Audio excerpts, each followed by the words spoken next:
está toda mi familia. Mi Guayas no los cambiaría por nada. Lo que más me gusta del Guayas es ver el talento de las personas. A mi Guayas no lo cambio por nada.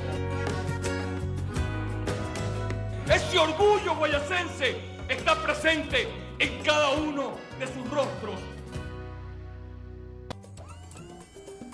¡Ya niñado! ¡Subir al bus con elevador! Este es nuestro trabajo. Hacer que tu día a día sea más fácil. Por eso en ATM somos más que tránsito. Amigos de La Posta, tengan todos ustedes muy buenos días. Gracias por acompañarnos en una nueva emisión de Café La Posta. Mi nombre es Jefferson Sanguña y el día de hoy les estaré acompañando en esta entrevista. Estamos viernes 14 de febrero, así que vamos, antes de iniciar con la entrevista, a mencionar a todas las marcas que hacen posible que cada mañana estemos aquí, junto a ustedes en este espacio de entrevistas.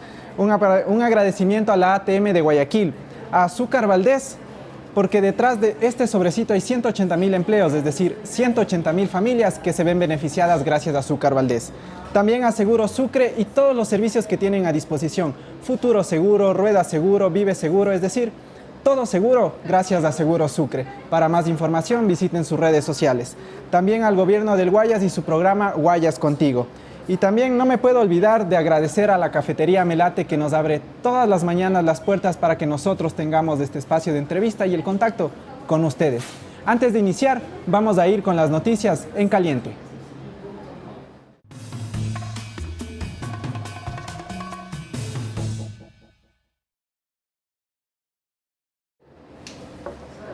En caliente les contamos que el día de hoy será la audiencia para resolver la recusación que hay contra el tribunal que lleva a cargo el juicio de casos sobornos. Esta audiencia será a las 10:30 de la mañana y los jueces que integrarán y que resolverán el proceso de recusación serán Dilsa Muñoz, Vilma Terán y David Hacho.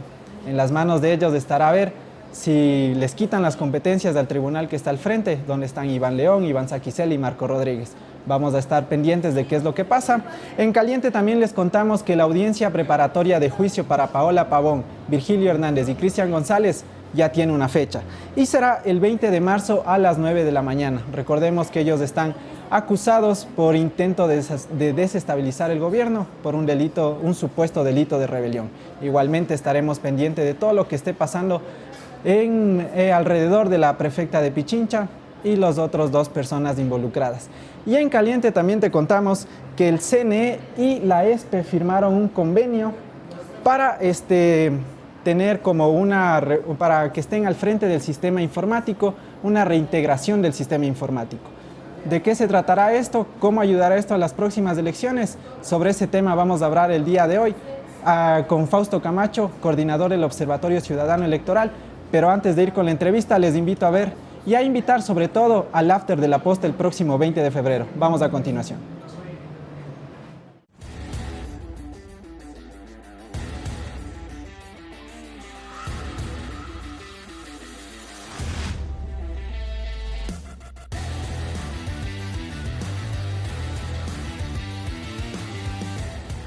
¿Qué haces este 20 de febrero, Vivanco? Este 20 de febrero no me pierdo el primer after office de La Posta aquí en este maravilloso lugar, el Guayaquil Tennis Club, junto al Reo. No te lo pierdes porque tienes que venir. Y yo Tengo también. que venir y tienen también. que venir absolutamente todos. Vamos a hablar sobre si este 2020 el país se va al carajo o reflotamos. Y vamos a hablar de eso con personas autorizadas en materia económica. Nos acompañará el analista financiero Walter Spurrier. Financiero, económico, gran gurú de la economía y además, desde el otro lado, desde el lado oficial, el ministro de Comercio Exterior y Producción, el señor Iván Ontaneda. Pero además de hablar de cosas importantes, vamos a tener traguitos importantes. Traguitos importantes, comidita importante. Musiquita importante. Musiquita en vivo importante y el mejor networking del puerto principal, de la perla del Pacífico y del mundo mundial. Seguro que vengo. 20 de febrero, ¿no? 20 de febrero. Ahí nos vemos. Entradas a la venta en Ticket Show.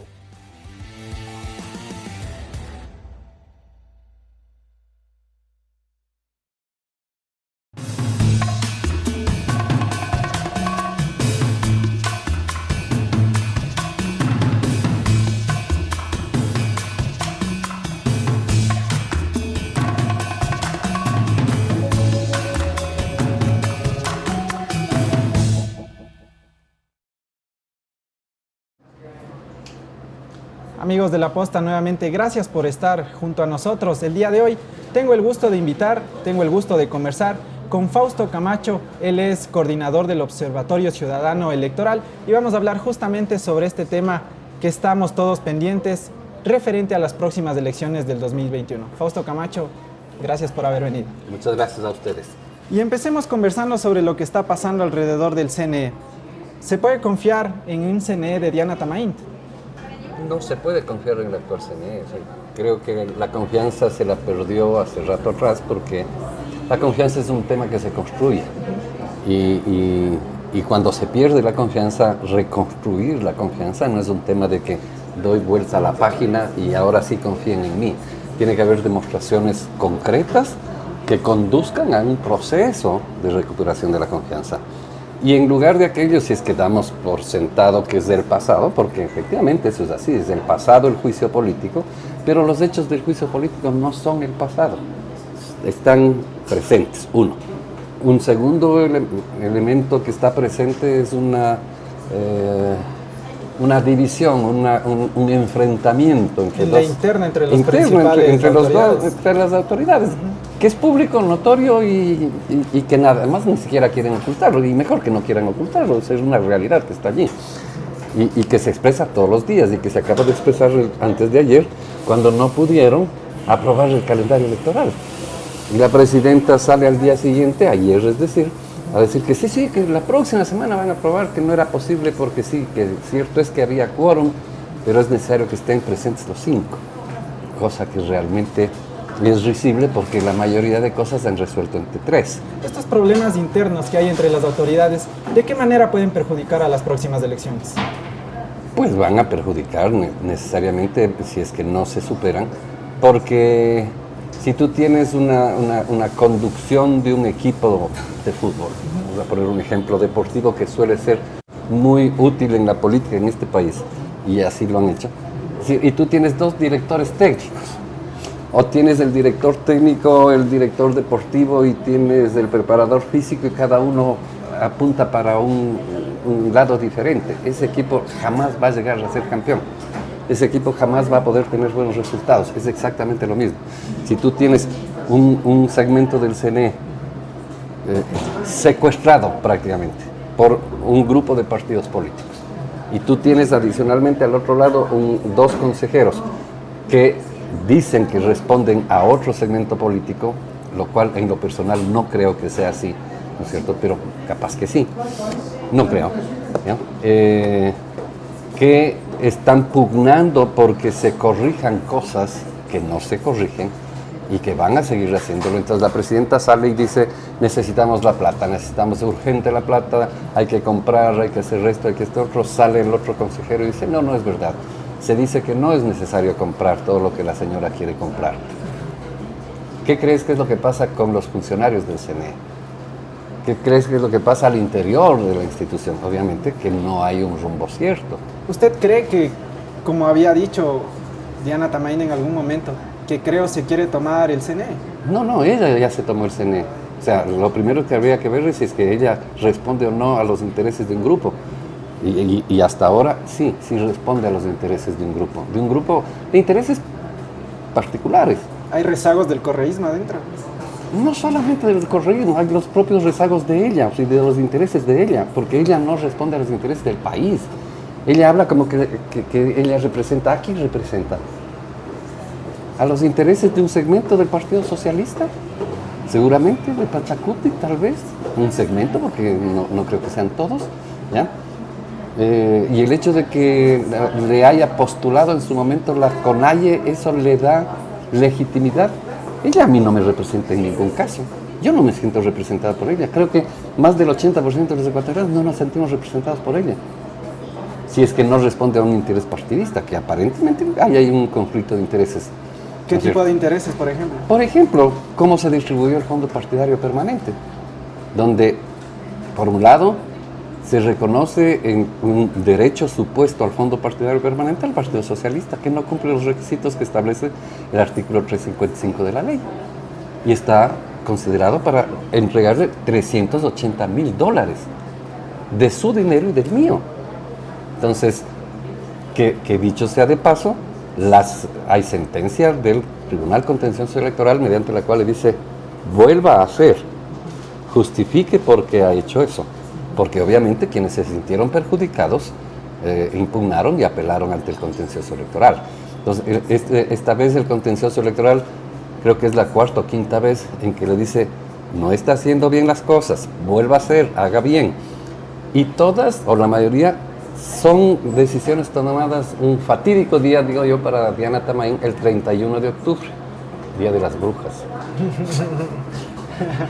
Ese día, que fue el último día laborable antes de ese gran feriado, resolvieron el tema de la cancelación de las organizaciones políticas provinciales. En otra resolución resolvieron la cancelación del partido de Álvaro Noboa. En otra resolución distribuyeron el fondo partidario permanente, ilegítimamente, ¿no es cierto?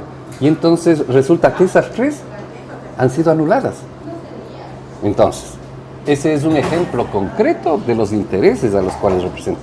Pero un elemento adicional, a pesar de que ese tema del fondo estaba impugnado, apelado, decidieron repartir el dinero, lo cual ya es una arbitrariedad absoluta, porque si el contencioso resuelve algo diferente, esa distribución no sirve.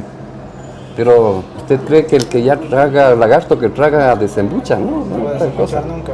Y entonces tenían un saldo aproximado en el año pasado de 2 millones de dólares, o de de 1 millón y pico, ¿ya? Lo lógico hubiese sido, ya, más allá de que se están extralimitando, que les entreguen a todos, ¿no? La parte prorrateando lo que tienen, porque lo que tienen que distribuir es como 7 millones y medio. Si tienen 1,5, estoy inventando las cifras, ¿no es cierto?, distribuían prorrateadamente ese 1,5 millones a lo que les hubiera correspondido y quedan debiendo a todo el mundo. No, ¿sabe cuál fue la resolución? Entregarle todo a un solo partido, al Partido Social Cristiano. Entonces, yo no puedo decir que la señora Tamaín y el señor Nebot tengan un acuerdo, no, porque no me consta. Pero yo lo que puedo hacer es juzgar por los hechos.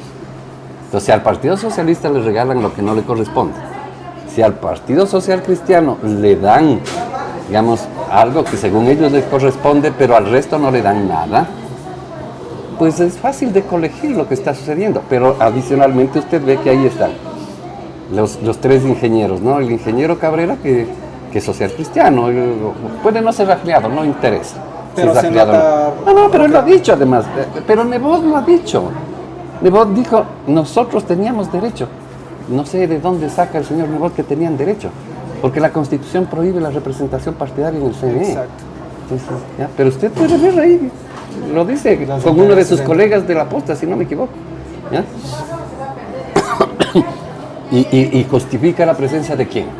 No del señor Verde Soto, del señor Cabrera, del ingeniero José Cabrera. La señora Acero fue nombrada por Gustavo Baroja, presentada en una terna por Gustavo Baroja. A quién responde nadie sabe con exactitud, pero muchos dicen que, y sus actos así lo demuestran, que correspondería de alguna manera al correísmo, a un sector del morenismo. Que nadie mismo sabe a dónde va el Alianza País. Nadie mismo sabe qué es lo que terminará pasando con ese segmento. Eso es lo que está sucediendo allí. Entonces, si usted mira que, entonces igual, ese mismo grupo de mayoría de esas tres personas, ¿ya? Acero, Cabrera y Atamaín, toman una resolución y dicen que en el tema del arroz verde y de las cuentas de campaña del 2014 está todo bien, que no hay nada que hacer, ¿no es cierto? Y que se ratifica lo resuelto por el Consejo Nacional Electoral de Pozo. Que nos olvidamos ya a quién respondía Pozo y el Consejo Nacional Electoral de Pozo. Que sabían mucho menos ya los resultados antes de que todos supiéramos. Pero entonces lo que queda claro ahí es por los hechos. Yo no puedo decir sino los hechos. Acabo de decir 3 hechos de los cuales podrían responder los intereses de esas 3 personas. Pero si es que tuviésemos el tiempo suficiente, le podría decir muchísimos más hechos que corroboran esta percepción que tenemos los ciudadanos desde afuera, pero además que lo tiene todo el mundo. O sea, a ratos como que nos quieren ver la cara de tontos, como que los ciudadanos, los ecuatorianos y ecuatorianas no nos damos cuenta de lo que pasa en el juicio político, de cómo actuaron, de cómo se comportaron. Todo el mundo sabe que en esos juicios después finalmente se traslucen acuerdos políticos. Y justamente hablábamos fuera de micrófonos al respecto, y yo le comentaba lo que pasó el día de ayer. Diana Tamain sale con el representante de la ESPE diciendo que se firma un pacto de reingeniería del sistema informático. Usted fue vocal del CNE. ¿De qué manera esto ayuda a las próximas elecciones? ¿Cuál es su análisis respecto a este pacto? A ver, el convenio para sumar voluntades siempre es bueno, independientemente de quienes comparezcan. Si comparecen 2, 3, 4 distintos a tratar de tener un objetivo claro, o sea, alrededor de un objetivo claro es bueno. Lo que no tenemos claro todavía los ecuatorianos, ¿no es cierto?, es qué es lo que piensa hacer la señora Tamain.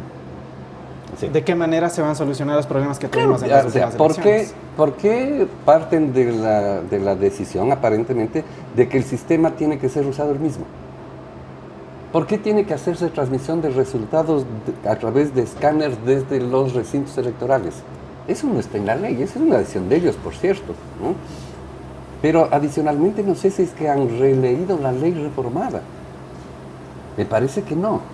Porque lo que están pretendiendo, sin que lo hayan dicho de manera explícita, pero todo conduce a aquello, es repetir el mismo esquema de funcionamiento del sistema informático. Es decir, poner una cantidad, varios miles, 2.800 si no me equivoco, puntos de transmisión de imágenes de actas, ¿no es cierto? Establecer centros donde se recepta esa información y se transforma esas imágenes en datos, y esos datos sirven para el escrutinio. Ese hecho que lo hizo arbitrariamente y por encima de la ley el señor Pozo, y que lo repitieron ahora en el 2019, la señora Tamain y su administración, no estaba contemplado en la ley, y sin embargo lo hicieron. Ahora hay una nueva ley. El artículo sobre la base de lo cual hacían ese procedimiento fue derogado, que era el 127, el agregado luego del 127, porque era un artículo agregado en la reforma del 2012. ¿Ya? Y como no modificaron, sino agregaron un artículo, así se lo denomina, era un artículo innumerado que estaba ubicado en el ordenamiento de los artículos luego del 127. El 127 trata sobre el escrutinio de las juntas receptoras del voto. Fue modificado. Y entonces ahí habla de que hay 3 ejemplares del acta en el nuevo artículo. Un ejemplar que sirve para la transmisión de resultados. Otro ejemplar que sirve para el escrutinio en la audiencia provincial de escrutinio, y un tercer ejemplar que sirve para la notificación pública de los resultados. Así dice el legislador, y que acaba de promulgar la ley. Entonces, habla de 2 procesos distintos. Uno que se hace con una acta y otro que se hace con otro ejemplar del acta. El uno es la transmisión de resultados que sirve, dice ahí, para informar a la población.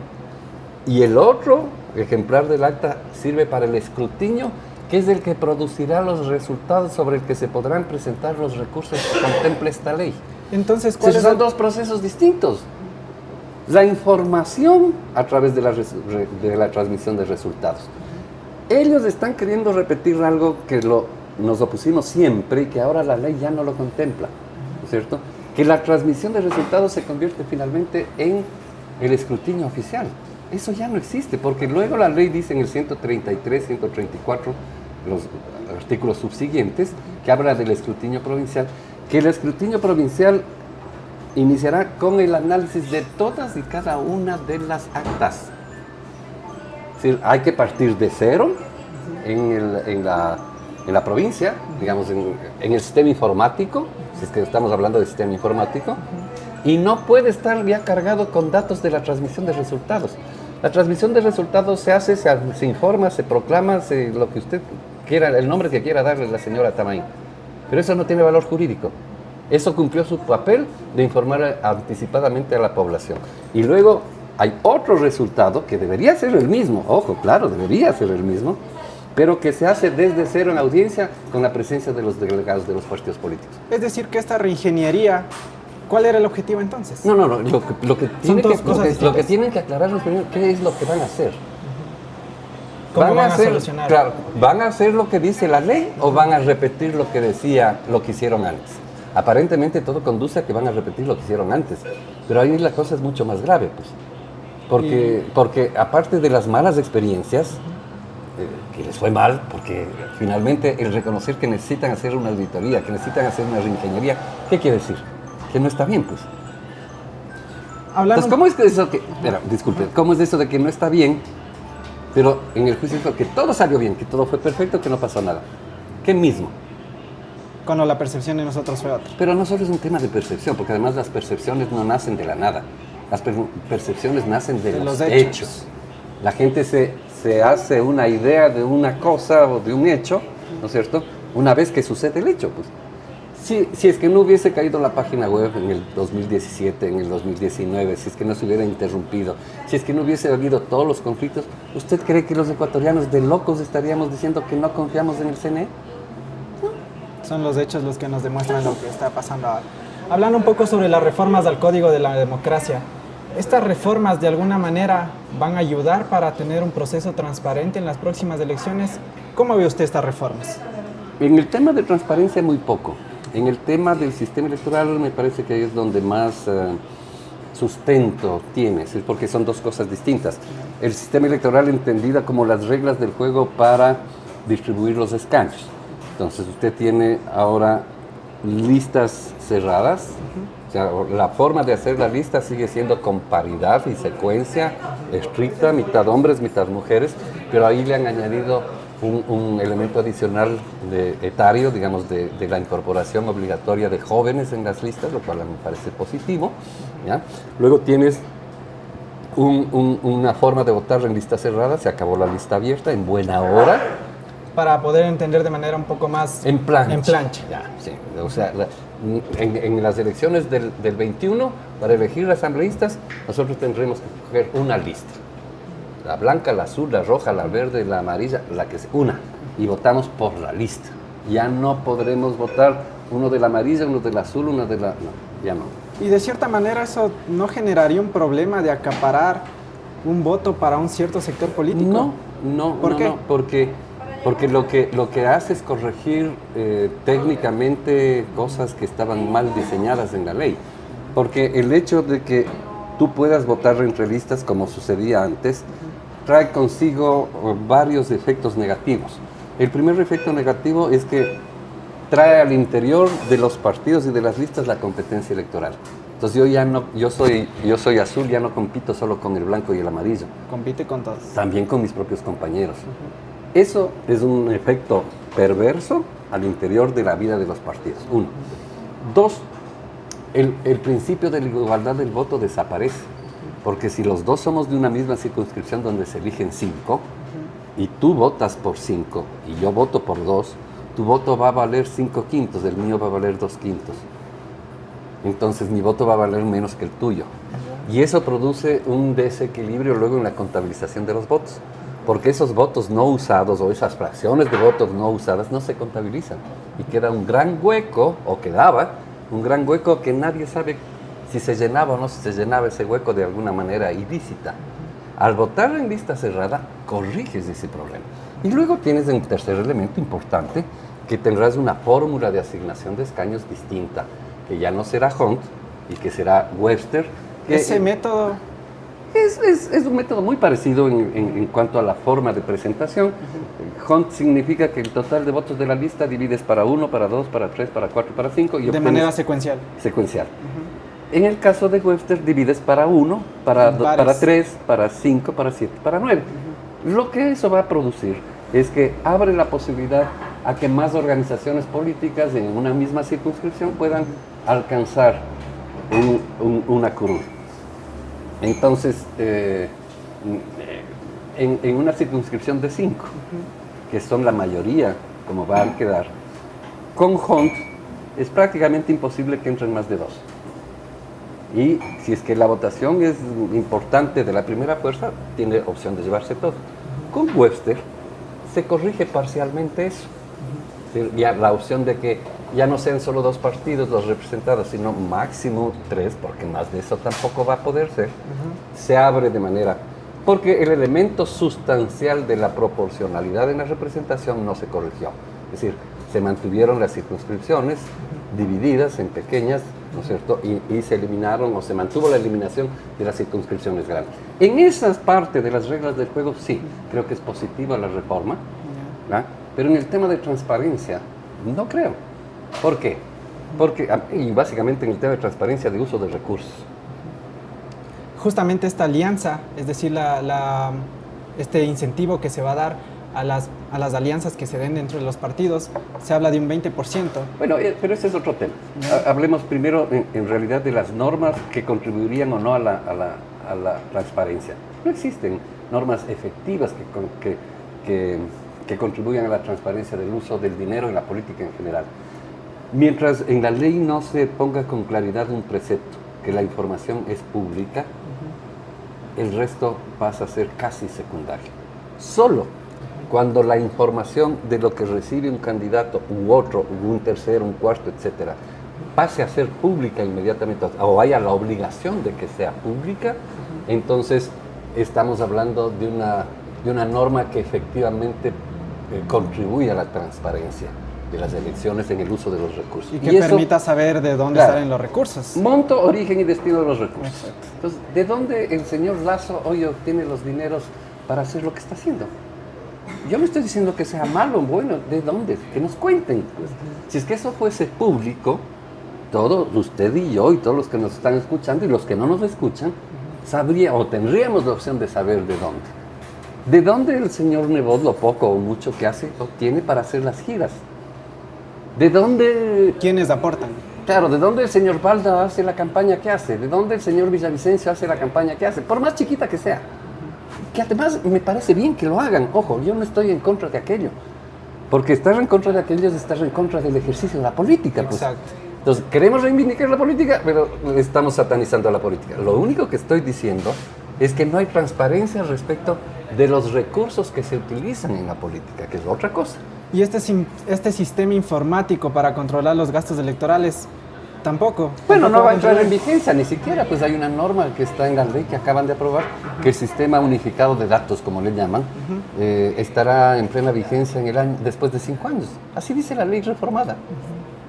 Entonces, o sea, se van a pasar en el por 21, esta vez todavía. Claro, claro, pero adicionalmente ahí debe quedar. Creo que ahí es donde quedó debiendo la Asamblea lo fundamental en cuanto a la reforma, ¿no? Porque, mire usted, para una campaña electoral en el pasado se autorizaba un gasto más o menos de $1.700.000. Y yo había calificado que esa es una invitación a burlar la ley, pues. Porque todo el mundo sabe que al menos las campañas que tienen opción de ganar gastan bastante, pero bastante más, 5, 6, 7 veces más de esa cantidad, tal vez más inclusive. ¿Y qué hizo la Asamblea ante una realidad que además ellos la vivieron? Pues si ellos son protagonistas de las campañas. ¿Ah? Subieron al doble. Entonces ahora se puede gastar más o menos 3,5 millones. Lo cual sigue siendo una invitación a burlar la ley. Porque tenga la certeza usted que todo el mundo le van a presentar las cuentas. He gastado $3,495,000, ¿no es cierto? Y le van a cobrar las cuentas. Cuando todos sabemos que una campaña de una de las candidaturas, de las que tienen opción 3, 4, 5 candidaturas, tal vez esas que no tienen ninguna opción, es probable que estén dentro de los márgenes que estamos diciendo.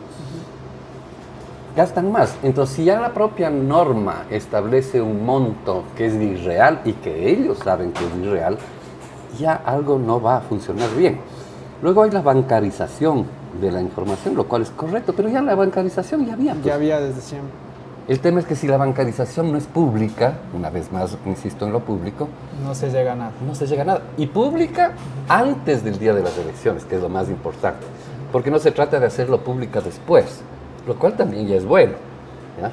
Y que nos ha llevado al caso que estamos viendo ahorita. Pero por supuesto. ¿Ya? Hablemos también sobre este intento de voto electrónico que sería aplicable para las siguientes elecciones después del 2021. ¿De qué manera, es decir, si no tenemos un sistema informático que nos dé y nos garantice unos resultados al instante de manera transparente y poco sospechosa, ¿cómo se puede confiar en un voto electrónico que se quiere implementar? El voto electrónico puede ser útil en donde se ha implementado en su momento en América Latina 2 países, Brasil y Venezuela.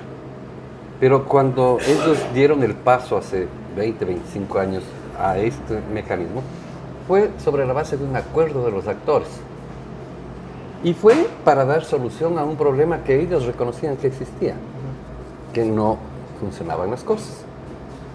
Pero nació de un acuerdo en el caso de Venezuela entre los copecos y los copellanos y los adecos, como decían, la socialdemocracia y la democracia cristiana, que eran los dos grandes partidos que habían establecido un bipartidismo en ese país y contra el cual finalmente se levantaron los chavistas, o Chávez, ¿no es cierto? ¿Por qué? Porque ese bipartidismo no le daba resultados al país. Pero ellos mismos fueron los que dijeron, no, a ver, dejémonos de vainas, esto de estarnos peleando todos los procesos electorales y hagamos algo en el cual estemos de común acuerdo. Esa parte aquí no existe. Entonces, pretender imponer voto electrónico desde la autoridad electoral sin el acuerdo de las organizaciones políticas es una locura. Eso no tiene ninguna perspectiva. No tiene ninguna perspectiva. Y ojalá piensen bien eso. Primero recuperen la confianza, y la confianza se recupera, como le dije hace un momento, con hechos, con actos, con decisiones, con resoluciones. Mire usted, el plan operativo que está pidiendo la señora Atamaín que le entreguen la plata para poder ejecutarlo al gobierno, y que además es inaceptable asumiendo una postura de chantaje. Si no me dan la plata no hay elecciones. ¿Ya? ¿Están realmente en riesgo las próximas elecciones? No están en riesgo. Primero, están más en riesgo si están en manos de ellos. Y están más en riesgo si es que ellos no nos dicen qué van a hacer. Y no a mí, pues, o sea, al país tienen que decirle, oigan, vamos a hacer un proceso electoral que va a ser así. A, B, C, D, E. Una lista, así vamos a hacer. Vamos a repetir lo del pasado. Muy bien, digan, vamos a repetir porque estamos convencidos que es lo mejor y para eso vamos a hacer esto, y vamos a corregir esto que falló, esto que falló, esto que falló. O vamos a hacer una reingeniería del sistema. ¿Qué van a hacer? Eso es lo primero que tienen que contarnos. Y entonces podemos saber cuánto cuesta.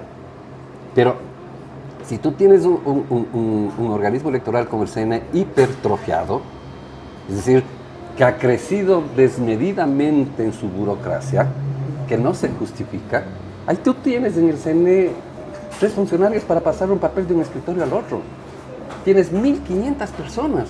¿Es justificable entonces un recorte de personal? Pero por supuesto, y mucho más significativo de 120. En el proceso electoral del 2009, que tuve la posibilidad de coadministrarlo como vocal del Consejo, como consejero, ¿no es cierto? Donde además hicimos elecciones con 509 organizaciones políticas, no con 280, con 509. En esas elecciones se hicieron las 7 dignidades al mismo tiempo. O sea, ahí se eligió tanto la asamblea, tanto el presidente, el parlamento andino, juntas parroquiales, concejales, alcaldes y prefectos, en un solo proceso electoral, ¿no es cierto? Tuvimos más de 120.000 candidatos, ahora se quejaban de 80.000. ¿Y hubieron los problemas que ahora hubieron? No. Pero creo que la principal razón que nos ayudó, parcialmente al menos, es que nunca lo hicimos a espaldas de las organizaciones políticas. Y les convocábamos a las organizaciones políticas para que sepan lo que estábamos haciendo y lo que nos estábamos proponiendo hacer. ¿Y entonces por qué se cambió tanto? Resulta que porque el rato que la administración pasó a manos de los correístas plenos, o sea, la administración de Paredes, la administración de Pozo, la administración de Villasís, y ahora esta administración, que si bien no es exactamente lo mismo que el pasado, pero es muy parecida, ¿ya? Entonces, de 500 funcionarios que nosotros teníamos, pasaron a 1.500. 3 veces más. 3 veces más en un país en crisis. No tiene sentido. Donde tienes un exceso personal evidente y que te va a perjudicar independientemente de que haya elecciones o no. Le voy a poner un ejemplo que es claro, comunicación. Entonces, ahora nosotros teníamos direcciones, si no me equivoco, 9 u 11 direcciones en total. Hoy tienen 17, 18 direcciones más las coordinaciones generales nacionales. Entonces tienes una coordinación de comunicación, ¿no es cierto? Y bajo la coordinación de comunicación, que es un funcionario de libre remoción que gana más de $4.500 o casi esa cantidad, tienes un director de comunicación electoral, un director de comunicación institucional y un director para el servicio al cliente, al ciudadano, perdón. No se justifica. Es demasiado. Tú podrías tener una sola instancia con una dirección, un buen o buena funcionaria, que haga esas cosas. No tiene sentido que exista una dirección de voto en el exterior de manera permanente. Que hay que atender el voto en el exterior, claro. ¿Y qué hace esa dirección de voto en el exterior desde el día siguiente de las elecciones? No debe existir, pues. Tienes una dirección de logística, dirección de registro electoral, tienes dirección de geografía, ¿sí? Bastantes direcciones para... Que las subdividieron, ¿para qué? Para crear burocracia y puestos de libre remoción. Que ahora están causando problemas al momento de pagarles. Pero además que no le da más eficiencia, porque si es que esa multiplicación le daría mayor eficiencia a la gestión del Consejo, sería una maravilla. Al revés, le ha quitado eficiencia, porque es demasiado burocracia. Tú no puedes tener una provincia, por poner un ejemplo cualquiera, Cotopaxi, en Esmeraldas, cualquiera, para que no haya, se piense que hay una predisposición a algo. Una persona responsable de organizaciones políticas. ¿Cuál es la vida de las organizaciones políticas en el Carchi? Muy poco. O sea, se reúnen una vez, cuando se reúnen, una vez al año en el mejor de los casos. ¿Y qué hace ese funcionario durante todo el tiempo? Nada. Entonces tú, si multiplicas eso por 24 provincias, ahí tienes 24 puestos que no tienen sentido de que existan. Entonces, y si tú haces una revisión global, en vez de los 1.500, tú podrías tener la mitad. Ya no digamos que vuelvan a los 500 que fuimos cuando terminamos nuestra gestión. Que sean 1.000. Estás hablando de que hay 500 gentes en exceso. Entonces, en un país, en el pasado, donde sobraba la plata, además por la actitud permisiva de Correa, de uso irresponsable de los recursos, pero ahora ya no hay eso, pues. Ya no hay petróleo de $100 o más, ya no hay la bonanza económica, y la señora Tamaín sale fresca como una lechuga a decir, si no me dan la plata no hago elecciones. O sea, me parece una irresponsabilidad. Un poco para ir cerrando, ¿cómo está el tema de la demanda inconstitucional que ustedes presentaron? No hemos presentado la demanda, estamos terminando de hacer un análisis más global de la reforma. Nosotros habíamos pensado de que uno de los elementos sobre los que podría versar la demanda es el tema de los distritos. Y una vez que hemos revisado la ley como está, hemos encontrado que hay bastantes más puntos. Es decir, que le podrían dar más sustento a su posible demanda. Sí, y bueno, eso ya los técnicos constitucionalistas nos aconsejarán finalmente, pero tú tienes ahí que los consejeros y los jueces del contencioso electoral, los consejeros del CNE, se excluyeron o se les excluyó en la reforma de que puedan ser destituidos o suspendidos sus derechos políticos mediante una acción de queja. Sin embargo, se mantuvo eso para el resto de funcionarios electorales. Ahí hay un trato discriminatorio de desigualdad ante la ley. Porque un miembro de una junta provincial electoral, el secretario del CNE, el secretario del Tribunal Contencioso Electoral, sí puede ser sancionado con la suspensión de los derechos políticos y los jueces no? Sí. Los dos son funcionarios, los dos están sujetos a un... Porque estos son ¿cómo se llaman? Procesos horizontales, ¿no? Son procesos que avanzan al mismo tiempo sobre un hecho. Tú tienes derecho a presentar una acción de queja en contra de un funcionario electoral si es que ves vulnerado tu derecho. El hecho de que le sancionen no cambia la resolución o el acto administrativo en el cual se hizo. Es como una sanción disciplinaria en el ámbito de la judicatura. ¿Por qué unos sí pueden ser sancionados con la destitución y otros no? Ahí hay un principio que afecta a la igualdad ante la ley. Si es que es el mismo hecho el que sucede por parte de un juez que del secretario del Tribunal Contencioso, para poner un ejemplo hipotético, deberían tanto el uno como el otro recibir la misma sanción. Entonces, ese es un tema adicional que hemos mirado. El tema de la licencia sin sueldo, que ese es el tema más clarito de todos. ¿Por qué un asambleísta inicia la campaña? 45 días de licencia. Pero si tú eres profesor y te candidatizas a la junta parroquial, ¿no es cierto? Tienes que pedir licencia sin sueldo de 100 días. Ahí hay un evidente trato de desigualdad ante la ley. Además, ahí hay una legislación con plena dedicatoria para ellos mismos, que creemos que la Corte nos dará la razón. El tema de los distritos, Ahí tienes temas como que finalmente en el artículo 95 de la nueva ley, que es digamos, el 95 reformado del Código de la Democracia, tienes como requisito para ser candidato haber votado en las elecciones anteriores. Eso atenta a un principio elemental. Digamos, te voy a poner un ejemplo, una persona con discapacidad, su voto es facultativo. Si es que quiere ser candidato, ¿no es cierto?, no podría postular porque en la última elección hizo uso de su derecho al voto facultativo. Es absurdo que hayan incorporado eso como requisito para ser candidato. Pero además no solo es el haber votado en la última elección, sino haber votado en la circunscripción en la que se va a candidatizar. Si yo soy quiteño, puedo ser candidato a alcalde de Quito, ¿no es cierto? Obviamente. Pero yo he vivido toda la vida en Riobamba, puedo también ser candidato a alcalde de Riobamba. ¿Ya? Si yo la última vez voté en Riobamba, pero decido ser candidato a alcalde de Quito, no puedo. O sea, no tiene sentido lo que han ido haciendo, que hemos ido descubriendo una vez que se revisa con mayor detenimiento. Claro, sí, porque ahí hay otro elemento que es absurdo. Dice que se crearán las delegaciones del CNE en el exterior y que para ser nombrado delegado, el único que puede cumplir la función de delegado es alguien que esté empadronado en el exterior. Oiga, igualdad ante la ley de los ecuatorianos que vivimos desde el territorio acá. No tenemos acceso a ese cargo. ¿Hay alguna fecha ya cuando ustedes piensen ya presentar esta demanda?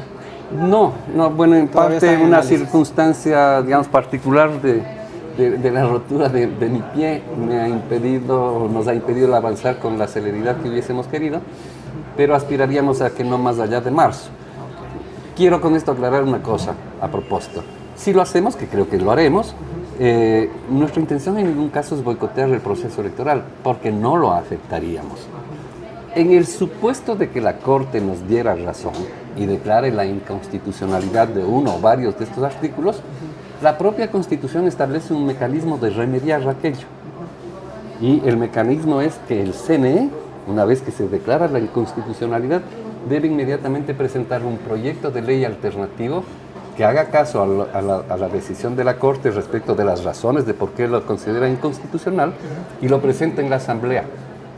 Y la Asamblea tiene la obligación de tratarlo y aprobarlo, con las modificaciones que crea convenientes, obviamente, en 30 días. Si es que no lo hace en 30 días la Asamblea, el proyecto presentado por el CNE se convierte en ley. Entonces, no va a haber un escenario en el cual las elecciones del 21 se queden sin normativa en ningún elemento.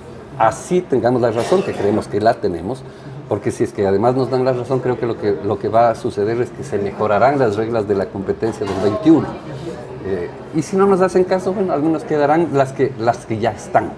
¿Finalmente estará listo el CNE para las próximas elecciones? Así como vamos, no. Así como vamos, no.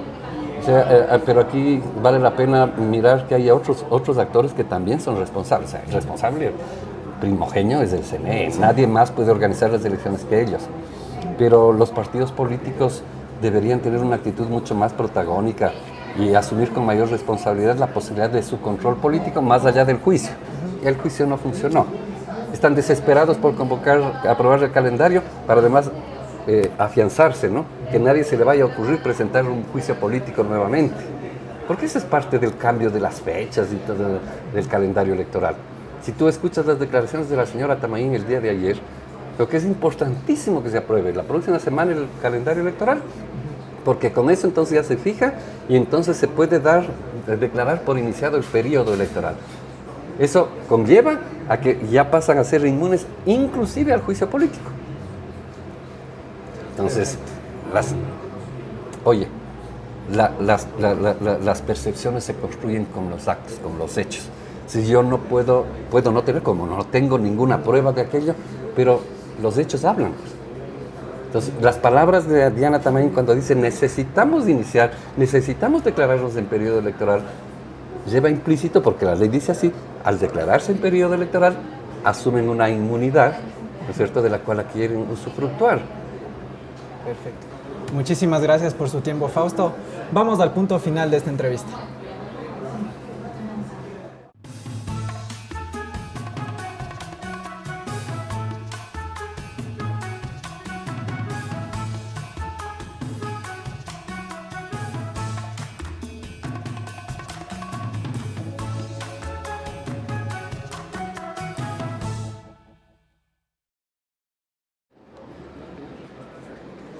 No se puede confiar en un CNE que te genera más dudas que confianza.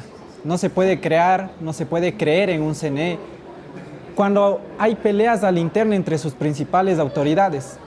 ¿Cómo confiar en un CNE cuando la principal autoridad de ahí, la presidenta Diana Tamain, tiene una denuncia encima por parte de ciertos asambleístas y no tiene el apoyo de muchos de ellos? ¿Cómo se puede confiar en un CNE cuando ni siquiera se ponen de acuerdo para tener una fecha exacta de las próximas elecciones, sino que las cambian una vez que las habían dicho que eran inamovibles? Lo único que nos queda por ahora, o al menos a mí, es cruzar los dedos para que el próximo proceso electoral tenga la transparencia y la democracia que todos los ecuatorianos merecemos, porque por ahora no se puede confiar. Gracias a todos ustedes, tengan un buen fin de semana, nos vemos el lunes de vuelta con Anderson Boscan.